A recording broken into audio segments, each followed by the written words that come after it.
April 4, 1945. USS Missouri, 12 miles off the eastern coast of Okinawa.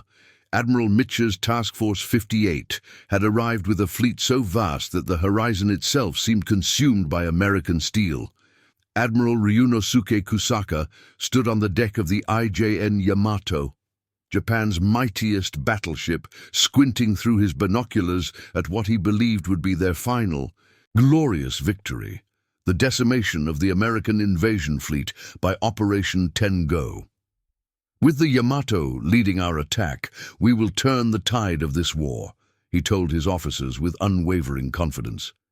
He could not have known that within 72 hours, his entire understanding of naval warfare, indeed of Japan's place in the world, would be irreparably shattered. Before we dive into this story, drop a quick hi in the comments and tell me where you're watching from. It really helps support the channel.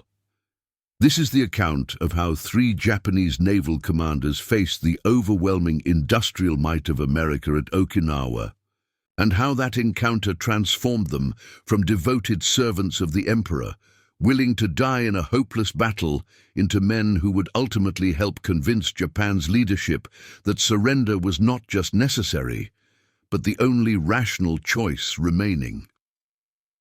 Admiral Kusaka lowered his binoculars and turned to Captain Tamei Chihara, who stood beside him on the bridge of the Yamato.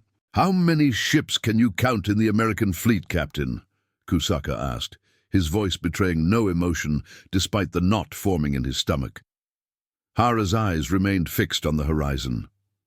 "Sir, I've counted 40 ships in the immediate vicinity, but the reports from our reconnaissance aircraft suggest there are over 300 vessels in total supporting the American invasion." Kusaka's expression remained impassive, but his mind reeled at the number.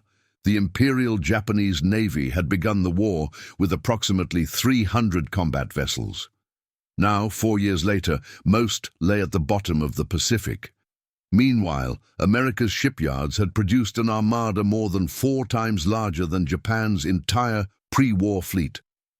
And our fuel situation? Kusaka already knew the answer, but needed to hear it again. "The Yamato carries enough fuel for a one-way journey to Okinawa, Admiral. There is no provision for a return voyage." This was the reality of Japan's desperate situation. The mighty Yamato, once the pride of the Imperial Navy, had been reduced to a floating suicide weapon. The lack of return fuel wasn't an oversight, it was policy. High Command expected the crew to beach the ship on Okinawa and fight to the death as shore batteries. Of the 300 men aboard, none were expected to return. 500 miles away in Tokyo, Vice Admiral Matome Ugaki reviewed similar reports with growing disquiet. As Chief of Staff to Admiral Isoroku Yamamoto until the latter's death in 1943, Ugaki had helped plan the attack on Pearl Harbor. That operation had destroyed or damaged 21 American vessels. Now, the Americans had replaced those losses more than 60-fold. "These production figures cannot be accurate," Ugaki muttered to Commander Shigeru Fukudome, his intelligence officer. "No nation could possibly build this many ships in 4 years. Fukudome placed a folder on Ugaki's desk. "With respect, Admiral, our intelligence is sound. The Americans launched 2 710 Liberty ships alone between 1941 and 1945. Their Essex-class carriers are being completed at a rate of 1 every 2 months. The shipyard at Manitowoc, Wisconsin, a city many of our officers couldn't locate on a map before the war, has produced 28 submarines in 3 years." Ugaki's hand trembled slightly as he opened the folder. Inside were aerial reconnaissance photographs of American shipyards, statistics on steel production, and intelligence reports from Japanese assets in the United States. The evidence was irrefutable. While Japan struggled to replace even a handful of lost vessels, America's industrial machine had transformed the Pacific into an American lake. "And their aircraft production?" Ugaki asked, though he dreaded the answer. In 1944 alone, the Americans built 96 318 aircraft, sir. Our total for the same year was 28, 180. Ugaki closed the folder. "And what of the Special Attack Forces?" he asked, referring to the kamikaze units that represented Japan's last, desperate hope. "We've committed 355 aircraft to the Okinawa operation," Fukudome replied. "The Americans have nearly 1,000 carrier-based aircraft defending their fleet, plus land-based squadrons." Meanwhile, aboard the Yamato, Junior Lieutenant Naoyoshi Ishida wrote what he expected to be his final letter home. At 23, Ishida had graduated from the Imperial Naval Academy just 18 months earlier. His class had been rushed through training as Japan's officer corps was decimated by battles at Midway, Guadalcanal, and the Philippine Sea. "Dearest Mother," he wrote, "by the time you receive this letter, I will have fulfilled my duty to the Emperor and our divine nation. Tomorrow, the Yamato sails for Okinawa, where we will deliver a blow to the American fleet that will echo through history. Do not mourn my passing, but celebrate that your son died, bringing honor to our family name."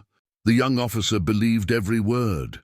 Like most Japanese of his generation, Ishida had been raised on stories of samurai who preferred death to surrender, of the divine wind, the kamikaze, that had twice saved Japan from Mongol invasion in the 13th century. The education system, the government, and the military had reinforced a single message. Japan was a nation blessed by the gods, and its people were inherently superior to the materialistic, individualistic Westerners. Yet doubt gnawed at him as he sealed the envelope. Earlier that day, he had reviewed the Yamato's orders with his superior officers.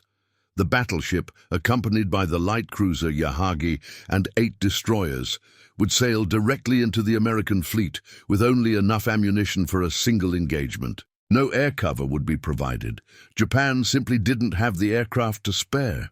The mission was, in essence, a maritime version of a kamikaze attack. "Is something troubling you, Lieutenant?"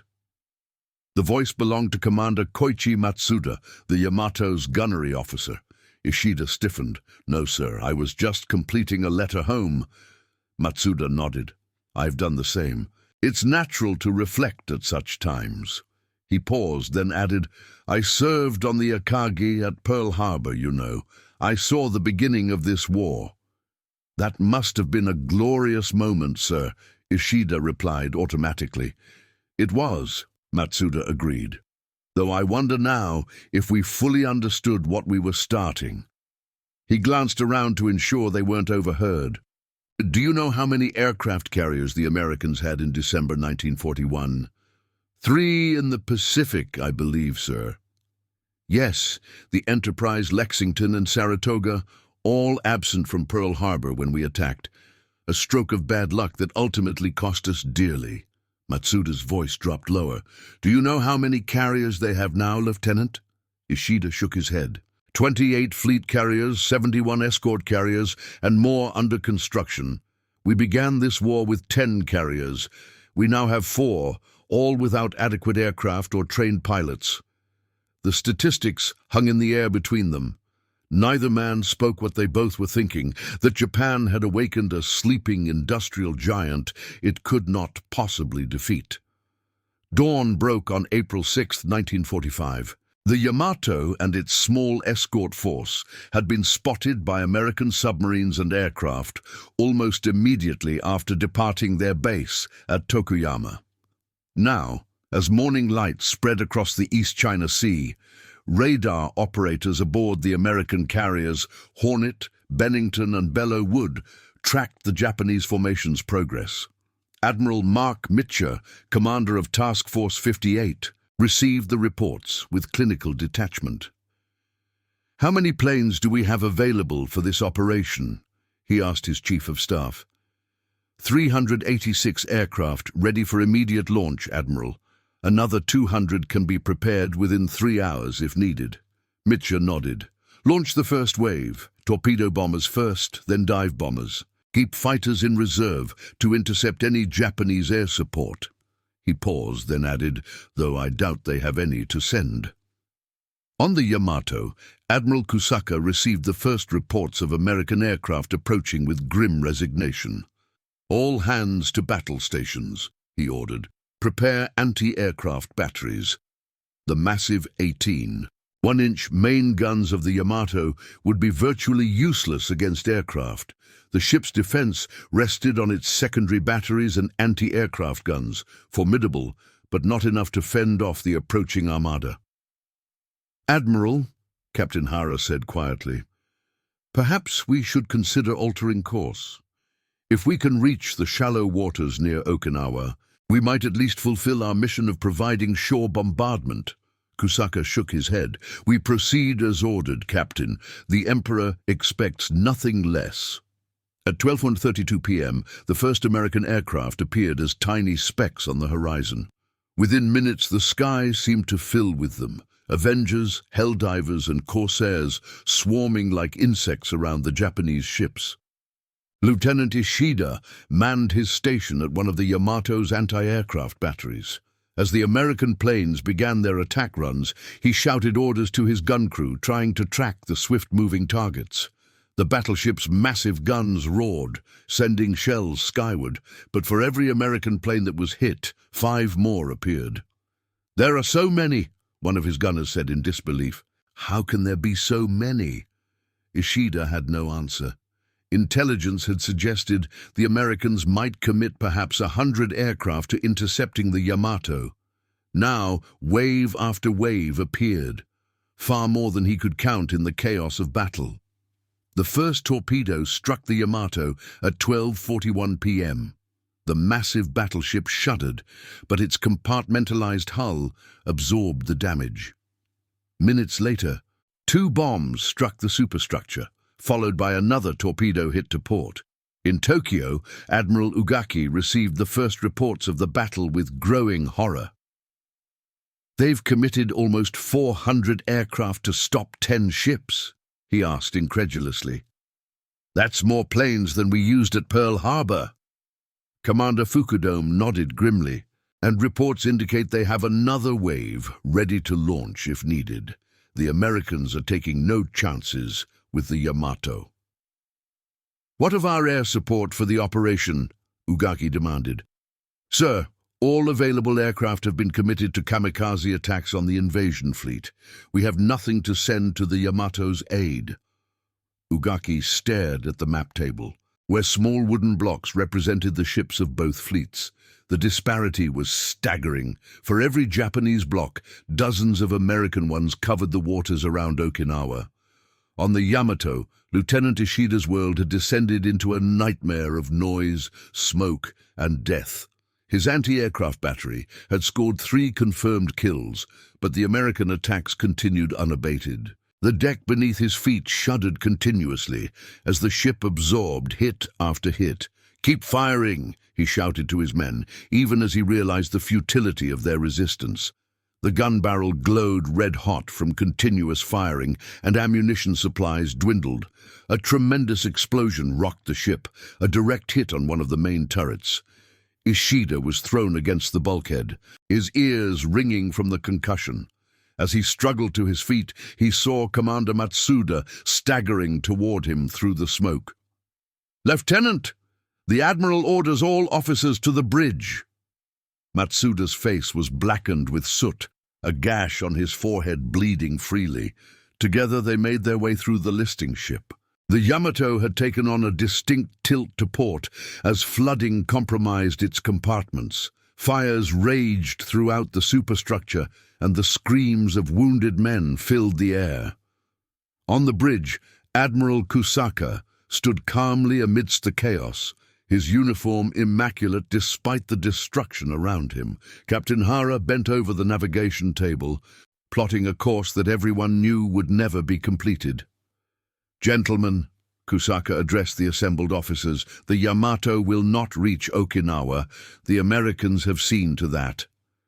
His voice betrayed no emotion, but his eyes held a new awareness, the look of a man who has glimpsed a truth too powerful to deny. In a few minutes I will give the order to abandon ship." A shocked murmur ran through the group. Abandonment contradicted everything their training had taught them about duty and honor. "Admiral, with respect," one officer protested. "Our orders are to beach the ship on Okinawa or die in the attempt." "Yes," Kusaka replied quietly. "Those are indeed our orders. But I have come to understand something today that perhaps our leaders in Tokyo do not." He gestured toward the sky, where American aircraft continued their methodical destruction of the Japanese fleet. "We are not fighting a nation of inferior will or capability.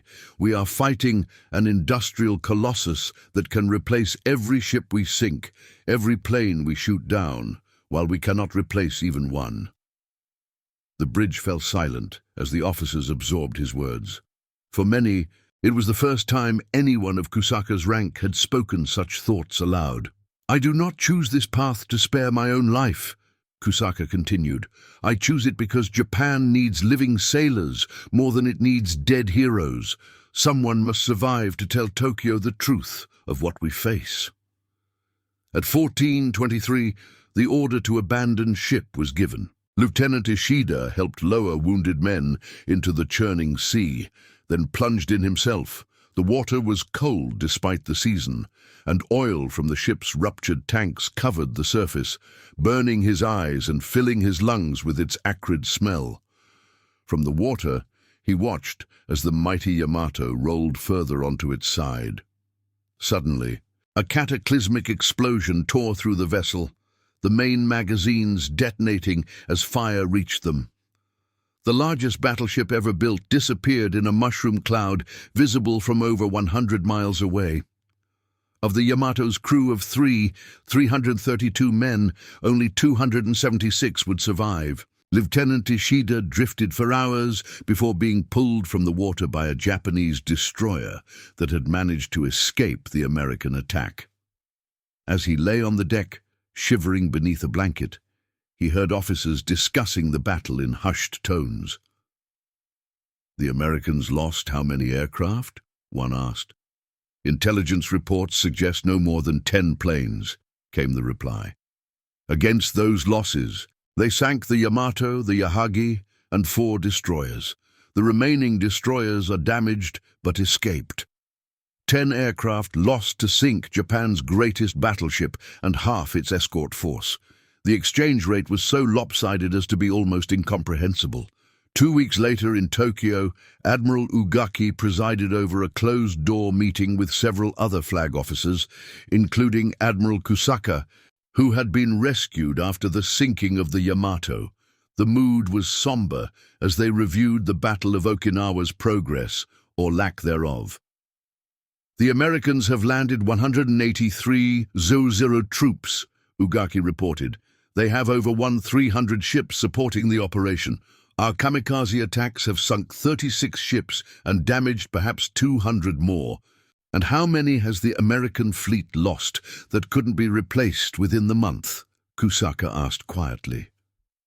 Ugaki didn't answer directly. "We've committed 465 kamikaze aircraft to date. We estimate they've cost the Americans approximately 5,000 casualties." "And our losses on Okinawa?" asked Vice Admiral Seiichi Ito, who had recently returned from the island.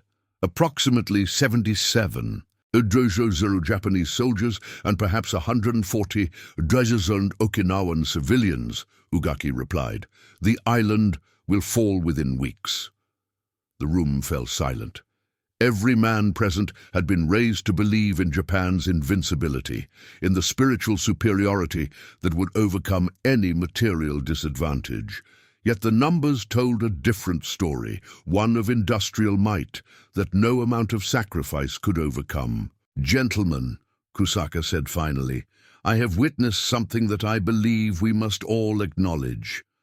When the Yamato sailed, I believed, as I had been taught, that our spiritual strength would prevail against American materialism.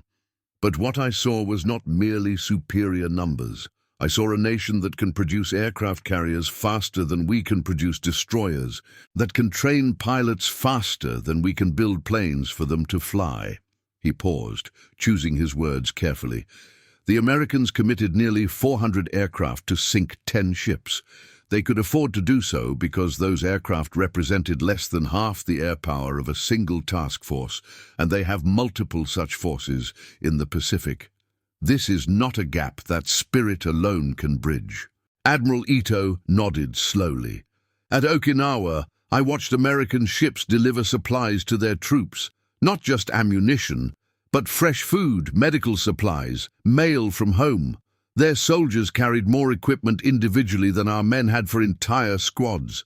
Their wounded were evacuated to hospital ships equipped better than Tokyo's finest medical facilities."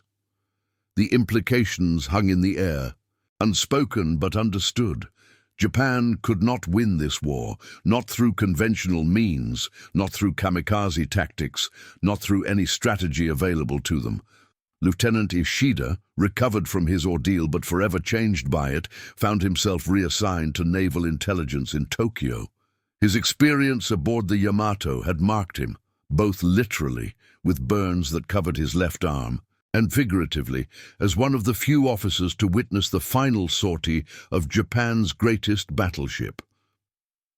On June 9, 1945, he delivered a report to Admiral Ugaki's office, an analysis of American naval construction projections through 1946.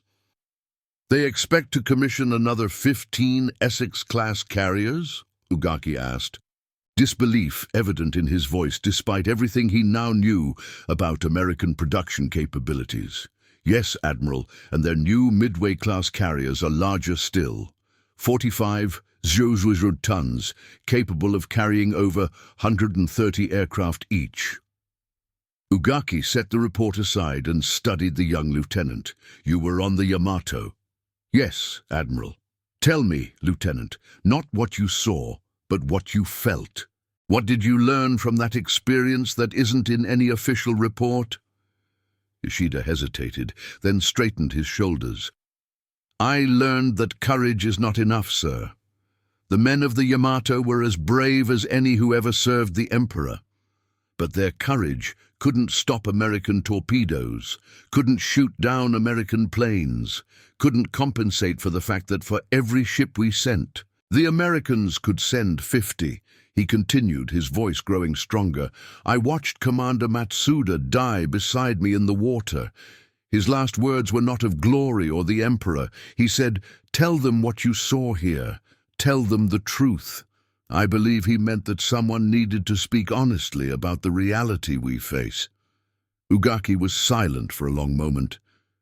"Thank you for your candor. Lieutenant, that will be all." After Ishida left, Ugaki sat alone with his thoughts.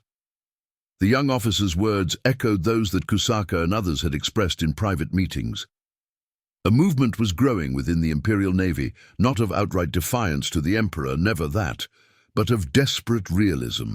The army, still firmly committed to fighting to the last man, woman, and child, dominated the War Council. But the Navy had seen the full might of America deployed across the Pacific, and many of its senior officers had begun to advocate privately for peace negotiations. On July 26, 1945, representatives from the United States, Great Britain, and China issued the Potsdam Declaration, calling for Japan's unconditional surrender. The Japanese government publicly rejected it, even as debate raged internally about the wisdom of continuing the fight. In early August, devastating news reached Tokyo. Atomic bombs had destroyed Hiroshima and Nagasaki, and the Soviet Union had entered the war against Japan, shattering any hope that Moscow might mediate a negotiated peace. On August 9th, the Supreme War Council convened to discuss the crisis. The meeting quickly deadlocked between those who favored accepting surrender and those who insisted on fighting to the end. Emperor Hirohito requested that the admirals present give their assessment of Japan's naval situation.